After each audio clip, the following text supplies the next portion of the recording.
Hai, selamat pagi. Kind of weird, but ya. Sekarang pagi dan ya. Hai, assalamualaikum warahmatullahi wabarakatuh. Aku Najib Badillah. Mungkin kalau yang belum tahu ataupun kalian baru datang ke channel ini, halo. Aku Najib Badillah. Aku adalah seorang content creator dan juga videographer. Dan di video kali ini aku bakal bikin video tanya jawab ataupun Q&A yang udah aku buat sebetulnya kemarin malam, lumayan sore di Instagram. Hai, jadi sekarang aku lagi ada di Purwakarta, lagi di hotel, dan sebetulnya aku sebelumnya pas lagi di Padang udah sempet buat semacam Q&A. Aku udah jawab-jawabin, cuma ternyata file videonya hilang, jadi I can show to you guys. Jadi daripada aku bahas ataupun ngejawab pertanyaan yang sebelumnya, pertanyaan yang lama, karena sekarang udah awal tahun, kemarin di Padang masih tahun 2021, sekarang udah tahun 2022, jadi kayaknya lebih menarik, lebih asik kalau aku buat Q&A baru, question box baru di Instagram. So ya, kita coba buat question box baru.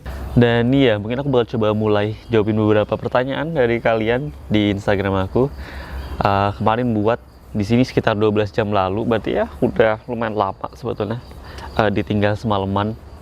Kita coba jawab beberapa pertanyaan yang udah muncul dari Sansekerta Films. Sansekerta Films, menarik namanya.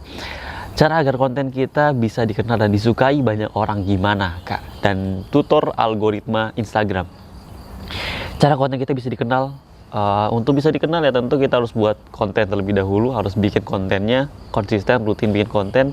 Target kita itu antara dua sih menurut aku buat bisa lebih dikenal jauh. Pertama, semacam kayak kolaborasi, jadi kita banyak kenalan sama orang-orang lain di Instagram, lalu bisa kayak kita nge-tag mereka bisa nge-repost di story-nya ataupun bikin postingan bersama di post Instagram. Jadi kan banyak orang baru yang bisa kenal kita, ataupun juga kita bisa mengarah ke arah agar konten kita bisa masuk explore ataupun FYP dari Instagram Reels. Itu sih menurut aku cara biar bisa dikenalnya. Kalau buat bisa disukai ya tentu kita harus pertama tentuin dulu niche-nya ataupun bidang apa, konten seperti apa yang mau kita buat gitu ya.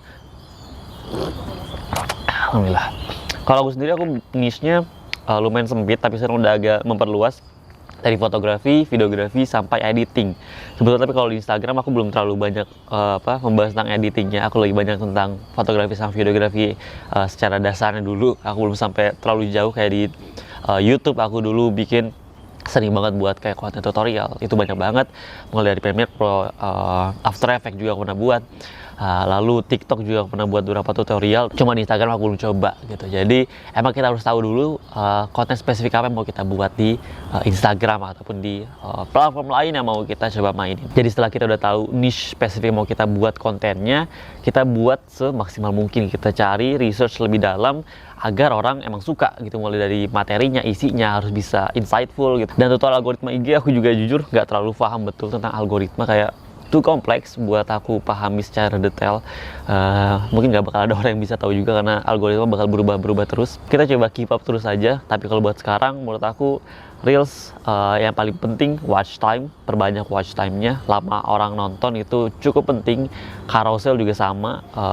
Read time mungkin bahasanya, nggak tahu bahasa persisnya. Lama orang lihat konten kita itu salah satu yang utama sih. Selain engagement tentu aja kayak likes, comment, share, itu pasti penting juga. So ya, aku ingin coba sekalian cari angle yang lebih menarik, yang explore beberapa angle lain biar nggak ini terus, I think. Sambil kita coba jawabin tentu aja pertanyaan-pertanyaan lain yang udah kalian lontarin ke Instagram aku. Sekarang mau nyobain nge-gym dulu, bukan main sih, naik treadmill. So ya, kayaknya menarik.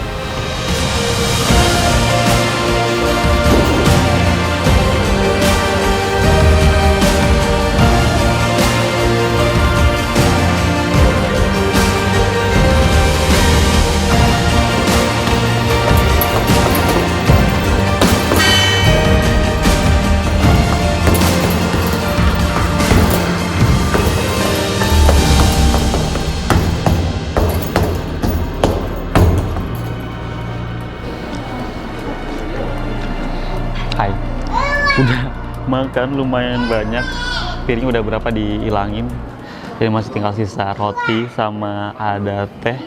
So ya, Minopin lanjutin ngejawabin salah satu pertanyaan maybe. Oke, tadi satu dari Risti ya. Style rambutnya kenapa ganti kak? Bosen aja sih style rambut lama, so coba ganti. Dari Kang Fakih, cara nambah follower lewat Instagram. Follow Instagram lewat postingan akun dan hashtag. Ya, buat kontennya bagus, sesimpel itu sih. Itu menurut kayak pertanyaan pertama sih ya. Pertama, kita buat konten yang bagus, cari orang baru buat bisa ngelihat konten kita. Kalau konten kita yang bagus, orang tersebut sesuai dengan niche yang udah kita punya, misalkan aku fotografi, videografi, editing, orang itu tertarik tentang hal yang aku bahas, ya kalau yang bagus, ada value yang kita kasih, pasti ya seenggaknya kalau dia udah lihat kayak 2-3 kali konten kita, bakal nge-follow juga sih akhirnya. I think that's the point sih buat dapetin follow di Instagram. Oke, pertanyaan selanjutnya dari Arialif _Arialif. Misal ada job yang waktunya crash sama jadwal kuliah, cara bagi waktunya gimana? Ketika aku masuk ke freelance lebih jauh, konten kreasi lebih jauh, emang lagi masa pandemi kemarin tahun 2020 awal sampai saat ini. Jadi belum ada yang terlalu ngeganggu gitu. Jadi kalau ada kuliah masih online juga, jadi santai. Waktu itu kayak ada pentas seni, ada kuliah juga. Kalau saat penting pas lagi ujian, aku minta yang lain buat ngerjain dulu, aku ikut kuliahnya dulu, udah beres baru lanjut. Tapi kalau kuliahnya kayak cuma materi gitu ya aku ikutan aja, cuma dengerin dan sambil ngerjain project, jadi fine aja sih. Cuma kalau kuliah offline nanti, I don't know sih, mungkin agak lebih susah. Cuma kalau buat job-job umumnya kayak yang suka aku ambil gitu, kayak video produk, biasanya itu kan bebas, aku mau ngerjain kapan aja asal sesuai dengan deadline waktunya, masih aman gitu. Jadi kalau aku ngerjain malam masih bisa. Cuma kalau emang mau ngambil kayak wedding ataupun yang lainnya, itu ya agak susah sih, harus ngambil yang hari Sabtu ataupun Minggu. Walaupun biasanya juga wedding hari Minggu, jadi harusnya bisa-bisa aja. Cuma aku belum pernah ada masalah jadwal yang sebentrok itu, karena aku juga nggak terlalu fokus ngambil job. Aku lebih fokus buat bikin konten, karena jujur aku lebih suka buat konten dibandingkan dengan ngambil job kerja sama-sama klien. Menarik, cuma kayak I don't really enjoy that part. Aku lebih enjoy buat video, ngeditnya nggak terlalu enjoy, tapi lebih asik buat video sih menurut aku. So ya, Oke. Hai. Jadi kemarin sempat aku udah jawab beberapa pertanyaan dari kalian selama di hotel. Cuma aku gak sempet ataupun waktunya terbatas di sana buat bisa jawabin semua pertanyaan yang kalian lontarin ke Instagram aku. Jadi sekarang bakal aku coba buat jawabin lagi pertanyaan-pertanyaan yang udah kalian sampaikan ke aku kemarin. Apa aja yang udah tercapai di awal tahun dari Enrindahi DR? Jujur belum ada, aku belum terlalu banyak ngelakuin banyak hal di Januari, dan sekarang juga masih tanggal 12 Januari, jadi belum setengah bulan juga belum sampai. Aku baru cuma ngurusin urusan kuliah, PKL, dan kemarin aku cukup lama libur untuk konten. Udah semingguan kayaknya aku nggak konten lagi di Instagram ataupun TikTok. Sebetulnya aku udah punya banyak konten yang pengen aku upload, cuma belum sempat aku edit, jadi ya belum banyak sih aku capai di bulan Januari ini, di awal tahun ini. So ya, I hope bisa dapetin mencapai hal-hal yang lebih dari tahun lalu di tahun ini, karena aku juga punya banyak rencana dan I hope bisa dijalanin, dan I hope kalian juga bisa support rencana-rencana aku ke depannya. So ya, tungguin aja. Pertanyaan dari Iqbal Faisal, izin tanya, cara pilih kamera second berkualitas dan terpercaya gimana caranya bang? Oke, thank you. Jujur aku belum pernah beli kamera second, jadi aku nggak terlalu yakin bisa share gimana caranya. Tapi aku pernah beli lensa second. Lensa yang aku pakai sekarang 24mm f1.4 ini, lensanya second. Jadi aku pengen sharing sedikit mungkin kenapa aku berani buat beli lensa second. Harganya sampai 9 jutaan harga lensa secondnya. Kalau baru itu 13 jutaan. Itu pertama aku lihat, aku belinya di Tokopedia. Jadi aku cek Tokopedia, lensa apa aku cari, second gitu aku cari. Nah ketika aku udah nemu tokonya, aku udah nemu lensa mana yang pengen aku beli, aku cek tokonya, lalu aku cari ke Instagram. Itu cara yang aku lakuin. Jadi aku cek Instagramnya, tulis namanya. Pas aku cek ternyata emang bener gitu, ada namanya, terus followersnya juga lumayan besar, lalu banyak aktivitas di sana gitu, banyak orang yang percaya sama akun mereka. Jadi aku bisa lebih percaya gitu kalau ternyata akun Tokopedia mereka itu emang beneran jualan lensa second dengan kualitas yang oke. Jadi itu sih aku lakuin hal itu ketika beli lensa second ini. Aku pikir itu bisa dipakai juga ketika beli kamera, cuma I don't know, mungkin kalau teman-teman yang lain ada cara lain untuk bisa punya tips and trick untuk beli lensa second ataupun kamera second, tulis aja di comment section di bawah. Oke, dari Biki. Pertama, pernah ngalamin males sama bosan pas bikin konten. Terus cara ngatasin versi aku gimana? Jujur aku sering banget. Ya kayak kemarin awal tahun aku males, jadi kayak semacam istilah kerennya take a break gitu ya. Cuma to be honest itu males gitu. Aku agak males, unmotivated untuk bikin konten. Jadi ya cara ngatasin aku sih pertama aku take a break beneran. Aku kemarin udah seminggu lebih nggak buat konten, nggak upload konten di TikTok, di Instagram, di YouTube. YouTube masih ya, di YouTube juga enggak karena kemarin terutama ada masalah juga. Jadi ya I'm take a break. Habis itu aku ingat lagi tujuan aku apa, goals aku apa, dan aku bisa terus lebih semangat untuk konsisten ketika aku udah tahu goals dan juga tujuan yang mau aku raih. Itu sih menurut aku cara dari aku sendiri untuk bisa akhirnya nggak malas lagi untuk bikin konten. Menurut aku kayak gitu sih. Dari Rofiko, motivasi biar semangat, biar konsisten konten. Ini sama kayak tadi ya dari Biki, sama persis sih. Aku harus ingat dulu tujuan dan juga goals aku apa. Gak bakal aku share juga karena itu personal buat aku. Jadi aku tahu tujuan aku apa, goals aku apa yang ingin aku raih dari buat konten itu sendiri. Ya akhirnya hal tersebut, karena aku udah tahu apa yang ingin aku raih, hal tersebut yang bakal ngedorong aku untuk bisa konsisten dan semangat untuk buat konten di TikTok, di Tokopedia lagi, TikTok, Instagram, dan juga YouTube. Gitu sih motivasi aku sendiri untuk bisa semangat. Harus ada goals dan juga tujuan yang jelas biar kita tahu arahnya untuk mencapai hal tersebut. Ya, gitu sih. Selanjutnya dari Rido Inam. Kebiasaan apa yang selalu Anda lakukan agar konsisten belajar videografi? Kebiasaan aku adalah ngeliat orang yang lebih jago, jadi aku iri sama mereka. Akhirnya aku pengen belajar lebih lagi. Untuk videografi. Jujur itu cara aku sih, biar karena ketika ngeliat Instagram banyak karya orang yang bagus-bagus banget. Jujur aku iri, aku pengen bisa bikin karya kayak mereka. Jadi akhirnya itu yang ngedorong aku buat bisa belajar terus untuk videografi. Dari Ricky Entaps, OTW mau ngegas channel YouTube juga, semangat. Kalau udah punya subscriber banyak, kuy collab ya boleh. Menarik mungkin kalau ada yang konten yang bisa collab. Jujur aku belum pernah collab sampai saat ini. Sempat diajak dan sempat mau ngajak, cuma belum jadi karena belum yakin. So yeah, maybe let's go kalau udah bisa.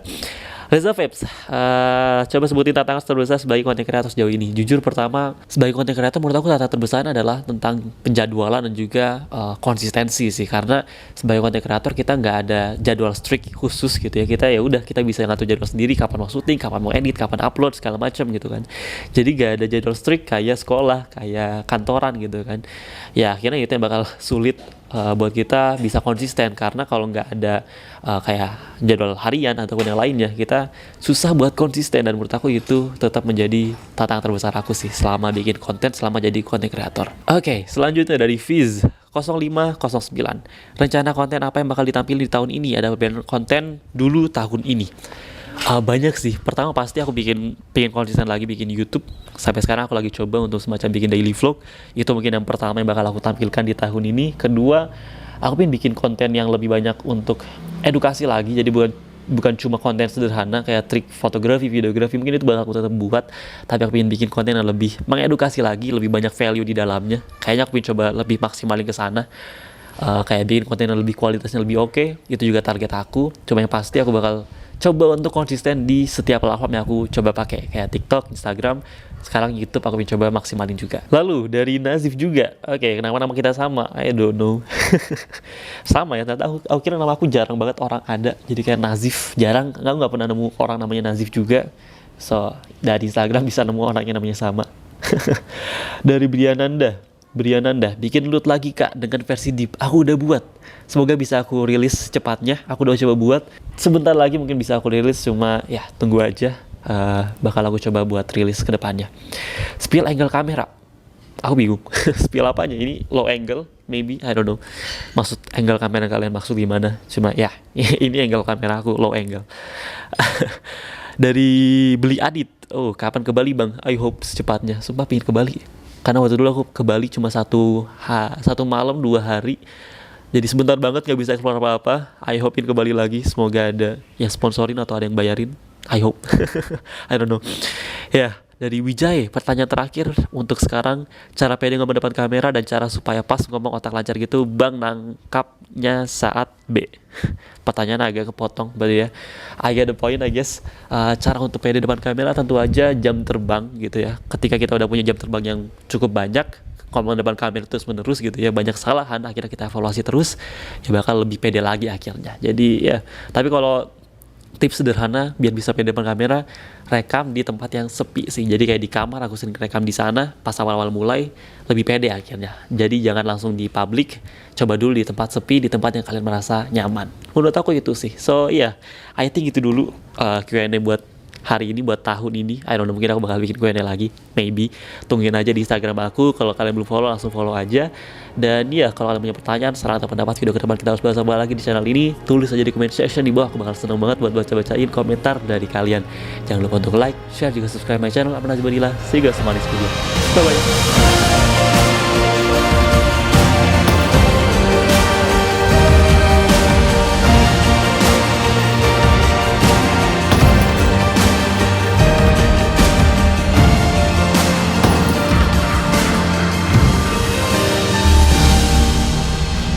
Oke. Anyway, sekarang aku mau ada kegiatan PKL, aku harus pergi keluar. Udah agak mepet sebetulnya. Itu juga alasan kenapa aku jawabin pertanyaan kalian cepat banget. So, yeah. See you on the next video. Bye-bye.